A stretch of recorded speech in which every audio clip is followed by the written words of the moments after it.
Hi friends, welcome to my channel. ఒక పెద్ద మనిషి ఒక పొలం గుండా నడుచుకుంటూ వెళ్తూ ఉంటారు. అదే టయానికి పొలం పనులన్నీ కంప్లీట్ చేసుకున్న చుట్టుపక్కల వాళ్ళందరూ ఇంటికి బయలుదేరదామని చెప్పి ఒక చోట పోగొతూ ఉంటాయి. వాళ్ళందరినీ చూసుకుంటూ వీళ్ళు భలే కష్టపడుతున్నారని ఆలోచించుకుంటూ వెళ్తూ చూడకుండా ఒక పెద్ద బావిలో పడిపోతారు.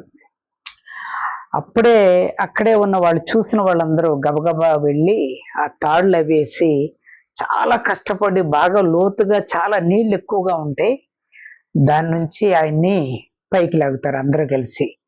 ఆల్రెడీ అప్పటికే పాపం ఆయన నీళ్లు తాగేసి ఉంటారు.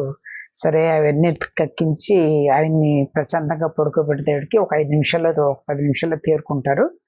తేరుకునేటప్పటికి వాళ్ళందరికీ, బాబు నా ప్రాణాలు కాపాడినందుకు మీ అందరికీ ధన్యవాదాలు, నేను వేరే ఊరు వెళ్తున్నాను, ఇది షార్ట్ కట్ అని చెప్పి ఇటు వెళ్తున్నాను ఇందడికి. అయ్యో అదేంటి సార్ అలాగంటారు, మీరు ఇప్పుడు మేము ఇప్పుడు సహాయం చేసే అవకాశం వచ్చింది, మేము ఏదన్నా ఆపదలో పడితే మీరు కాకపోయినా వేరే వాళ్ళు ఎవరైనా సహాయం చేసుకుంటాం కదా, మనిషి సహాయం లేకపోతే అలాగని చెప్పి వాళ్ళందరూ వెళ్ళిపోతారు. ఆ పక్క పొలం ఉన్న నుయ్యికి పక్క పొలం ఉన్న ఇద్దరు మాత్రం ఒక ముసలి వాళ్ళు అనమాట. వాళ్ళిద్దరు సరే ఈయన బయలుదేరి వెళ్ళిపోయిన తర్వాత మనం వెళ్దామని చెప్పి కూర్చుంటే సరేనండి నేను వెళ్తానని లెగ్స్ చూసుకుని అవన్నీ తడుముకుంటా ఉండేటప్పటికి వెనక జేబులో పర్స్ కనపడదు. అమ్మో నా పర్స్ అని చెప్పి మళ్ళా నూతిలో దూకేస్తాడు. ఈ జరిగిన దానికి వీళ్ళిద్దరికి ఏం చేయాలో అర్థం కాదు. ఇదేంటి ఈయన ప్రాణాలు కాపాడామని చెప్పి ఇప్పుడే అన్నాడు, మళ్ళా దూకేశాడు, ఇప్పుడు ఈయన ఎవరు రక్షిస్తారనేటప్పటికి అందరూ వీళ్ళకి వెళ్ళిపోతారు. లాగటానికి తాళ్ళు ఉంటాయి కానీ వీళ్ళిద్దరూ ఆయన లాగలేకపోతారు, ఎంత ప్రయత్నం చేసినా ఆ తాడు అందదు వీళ్ళకి. సరే అని చెప్పి ఒక అతను అంటారు, అరే నేను ఎవరన్నా ఉంటారేమో పిలుచుకొస్తాను, నువ్వు లాగుతా ఉండని చెప్పి ఆయనకి చెప్పి వెళ్తారు. కానీ చాలా టైం పడుద్ది. చివరికి ఆ రోడ్డు మీద వెళ్ళే వాళ్ళు ఎవరో నలుగురికి వస్తారు. వచ్చిన తర్వాత ఆ తాడేసి ఎలాగైతే ఆయన రక్షిస్తారు, కానీ ఆయన శవాన్ని మాత్రమే తీయగలుగుతారు కానీ బ్రతికుండంగా ఆయన తీయలేకపోతారు. దీనికి కారణం టైం ఎక్కువైపోయింది, ఆయనకి ఈత కూడా రాదు, చనిపోయాడు. అప్పుడు వీళ్ళిద్దరు అనుకుంటారు, ఇలాంటి అసంతృప్తితో బతికే మూర్ఖుణ్ణి ఎవడు దేవుడు కూడా కాపాడలేడు, ఇప్పుడే ఆయనకి దేవుడు ఒక చావు నుంచి రక్షించాడన్న తృప్తి లేకుండా జేబులో ఉన్న పర్సులో ఉన్న డబ్బుల కోసం మళ్ళా దూకేశాడంటే, ఇలాంటి అసంతృప్తి ఉన్నవాడిని ఇప్పుడు రెండోసారి మనం కాపాడినా జీవితంలో ఇలాంటి ఏదో ఒకటి చేసుకొని ఇతను తొందరగానే చనిపోతాడు, అందుకోసమని ఇతని గురించి మనం బాధపడాల్సిన అవసరం కూడా లేదని చెప్పి వాళ్ళిద్దరు కూడా ఇంటికి వెళ్ళిపోతారు. మనిషి జీవితంలో తృప్తి అనేది లేకపోవటానికి కారణం ఒక 50% మన వల్ల, మనం చేసుకున్న వాటి వల్ల, మనకు ప్రమేయం లేకుండా కొన్ని జరిగిన సంఘటనల వల్ల తృప్తి లేకుండా బతుకుతూ ఉంటాం. ఇంకొక 50% మనకు అన్నీ ఉన్నా సరే మనకు లేని దాని గురించి అది ఎంత ప్రయత్నం చేసినా ఇక అది మనకు రాదు అని తెలిసినా సరే దానికోసమే ఆలోచిస్తూ నేను దీన్ని సంపాదించలేకపోయాను అని ఆలోచిస్తూ అసంతృప్తితో గడిపేవాళ్ళు ఇంకో 50%. మనిషి జీవితానికి పునాది ఎప్పుడు పడద్దంటే టీనేజ్లో. ఎందుకంటే చదువుకునేది, ఉద్యోగం సంపాదించుకునేది కరెక్ట్గా ఆ టీనేజ్లోనే.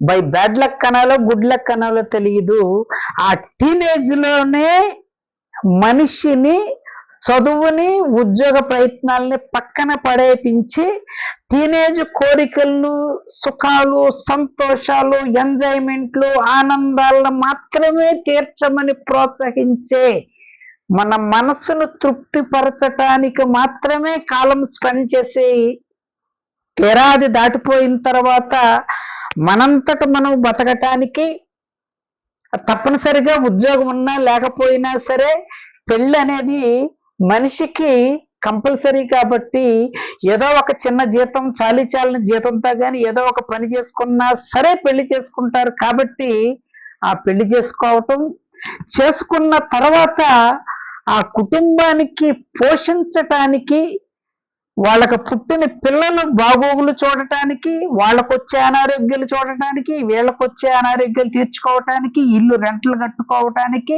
కుటుంబాన్ని పోషించటానికి సరిపడనంత డబ్బు లేనప్పుడు మనిషికి మించిన బాధ అనేది, కష్టం అనేది ఇంకొకటి ఉండదు. దీనికి మించిన అసంతృప్తి అనేది మనిషి జీవితంలో ఇంకేది ఉండదు. అట్ ద సేమ్ టైం కుటుంబంలో ఆ గొడవలు, ఆ ఆర్థిక సమస్యకి తోడు కుటుంబ సమస్యలు అప్పుడే వస్తాయి, భార్యాభర్తల మధ్య గొడవలు అప్పుడే వస్తాయి, పిల్లలకు కూడా బై బ్యాడ్ లక్ వాళ్ళు కూడా వాళ్ళ టీనేజ్ లోకి వచ్చి వాళ్ళ సుఖాలు వాళ్ళ సంతోషాలు చూసుకొని చదువు ఇగ్నోర్ చేసిన వాళ్ళు అయితే ఈ భార్యాభర్తల జీవితం మరింత ఘోరంగా ఉంటుంది. భార్యాభర్తల మధ్య గొడవలతో, పిల్లల యొక్క సమస్యలతో, ఆర్థిక సమస్యలతోనే కొట్టుమిట్టాడుకుంటూ జీవితం లాగేది ఒక రకమైతే, అన్నీ ఉండి పక్క వాళ్ళని చూసుకొని వాళ్ళని పోల్చుకొని అరే వాళ్ళకు ఉన్నది మనకు లేదు అని బాధపడి అసంతృప్తితో బతికే వాళ్ళు ఇంకా ఎక్కువ మంది. ఎందుకంటే పక్క వాళ్ళ స్టేటస్ ఏంటో మనకు తెలియదు, వాళ్ళ ఫైనాన్షియల్ స్టేటస్ ఏంటో మనకు తెలియదు, వాళ్ళు అప్పు చేసుకుంటున్నారో లేకపోతే ఉన్న డబ్బులతో కొనుక్కుంటున్నారో లంచాలు తీసి కొనుక్కుంటున్నారో మనకు తెలియదు. కానీ వాళ్ళకున్న వస్తువు మనకు కూడా ఉండాలని మనకు కలగొచ్చు, మన భార్య ప్రోత్సాహం వల్ల కలగొచ్చు, రకరకాల బంధువుల యొక్క ప్రోత్సాహం వల్ల కావచ్చు. ఇవి అతనికి సంపాదించుకునే కెపాసిటీ లేదు, కానీ అతనిలాగా మనం బతకాలి అన్న ఒక కోరిక తృప్తి అనే పదాన్ని మోసేసి అసంతృప్తితోనే గడుపుతూనే ఉంటాడు. ఒకవేళ ఏదో ఒక తిప్పలు పడి ఎవరో ఒకళ్ళ సహాయం చేసి వాళ్ళకు ఉన్నది ఒకటి కొనుక్కున్నా ఆ నెక్స్ట్ డే ఆ తర్వాత రోజు ఇంకొకరి దగ్గర చూసిన వస్తువును చూసినమ్మంటే మళ్ళా మన మనస్సు అక్కడికే వెళ్ళద్ది, నువ్వు కూడా అది కావాలి అని మళ్ళా మనల్ని ప్రేరేపించటం, మళ్ళా దాని వైపే చూడటం. సింపుల్ గా చెప్పాలంటే మనకి ఏదన్నా డ్రెస్ కానీ లేకపోతే ఏదన్నా బైక్ కానీ ఏదన్నా కొన్న వెంటనే దాన్ని చాలా ప్రేమగా ఇష్టంగా కొన్ని రోజులే వేసుకుంటాం. ఆ బైక్ను కూడా చక్కగా తుడిచి చక్కగా జాగ్రత్తగా ఉంచుకుంటాం. కొన్ని రోజులు అయిన తర్వాత నీ దగ్గర ఎన్ని బట్టలు ఉన్నా సరే ఆ కొత్త బట్టలకి కొన్ని రోజులు వాల్యూ ఇస్తావు. ఆ తర్వాత అది కూడా పాత వాటిల్లోకి చేరిపోద్ది. బండి కూడా దానికి మించిన కొత్త మోడల్ వచ్చేటప్పటికి దీనికంటే ఇంకో మోడల్ ఎలా కొనాలని చెప్పి దీన్ని కూడా తొడవటం కూడా మానేస్తావు. ఆ కొత్త షర్ట్ను కూడా వేసుకుంటావో లేదో అక్కడ పక్కన పెడతావు. ఇంకొక కొత్త షర్ట్ చూసినప్పుడు అదే కావాలి అని మన మనస్సు కోరుకుంటది. ఇది మనిషిగా పుట్టిన వాడికి ఉండే సహజమైన కోరిక, దీన్ని ఎవరు తప్పు పడతాట్లేదు. కాకపోతే సాధ్యాసాధ్యాలు చూడకుండా మన వల్ల కానిది దాని గురించి కూడా అసంతృప్తితో బతకటం అనేది మాత్రం మన తప్పే. ఎందుకంటే తృప్తిగా బతికే జీవితం అంటే నా దృష్టిలో మనకు కుటుంబాన్ని పోషించటానికి ఎవరి దగ్గర చేయి చాపకుండా సరిపడినంత డబ్బు, మనము పెద్ద అయిన తర్వాత మంచాన్ని పడితే మన ఆరోగ్యాలకి సంబంధించిన వైద్యానికి సరిపడా ఖర్చులకు సరిపడా డబ్బు, మనకి పుట్టిన పిల్లలు వాళ్ళంతటా వాళ్ళ కాళ్ళ మీదే నిలబడేలాగా సెటిల్ చేసి ఒకరి మీద ఆధారపడలేని స్థితిలో ఉంచి హ్యాపీగా ఉన్న జీవితంతోనే ఏ బాధ లేకుండా ఏ కోరిక లేకుండా ఉన్నదానితో తృప్తి పడిగి ఉన్న వాళ్ళందరూ చాలా గ్రేట్ పర్సన్స్ నా దృష్టిలో. వాళ్ళకి మించిన జీవితం అనేది ఉండదు, అది చాలు. అంతకు మించి మనకి ఏం కావాలండి? సరిపడినంత డబ్బు ఉంది, వైద్యానికి సరిపడా డబ్బు ఉంది. మనిషికి వచ్చేదేంటి? అనారోగ్యాలు, పిల్లల్ని సెటిల్ చేయటం, మన అవసరాలు తీర్చుకోవటం, బ్రతకటానికి. వాటిలో సరిపడా డబ్బు ఉంటే చాలు.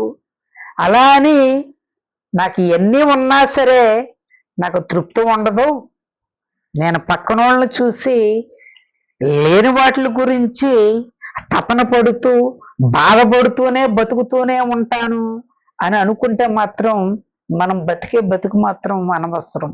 ఎందుకంటే కోరిక ఉండొచ్చు, కానీ నువ్వు సాధించుకునే కెపాసిటీ నీ దగ్గర ఉందా లేదన్నది చూసుకో. కోరికలు కనండి, నేను వద్దంట్లా. తీర్చుకోలేని కోరికల్ని నువ్వు ఎప్పుడైతే కోరుకున్నావో నీ జీవితాన్ని అసంతృప్తితో నీకు నువ్వే ఊబిలో పడి బయటికి రాలేని పరిస్థితుల్లో ఉంటావు. ఆల్రెడీ సొసైటీని చూస్తే మీకు అర్థమయ్యే ఉంటది.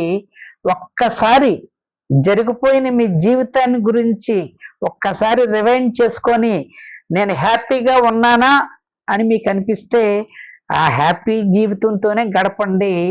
లేని వాళ్ళు మరొకరికి ఈ స్టేజ్లో ఎలాగైతే గనక మన లైఫ్ పాడైపోద్దిరా. మేమందరూ వాటి నుంచి బయటకు వచ్చిన వాళ్ళమే కాబట్టి టీనేజ్ లో వచ్చే క్షణికమైన ఆవేశాలు కొంతకాలమే ఉంటాయి.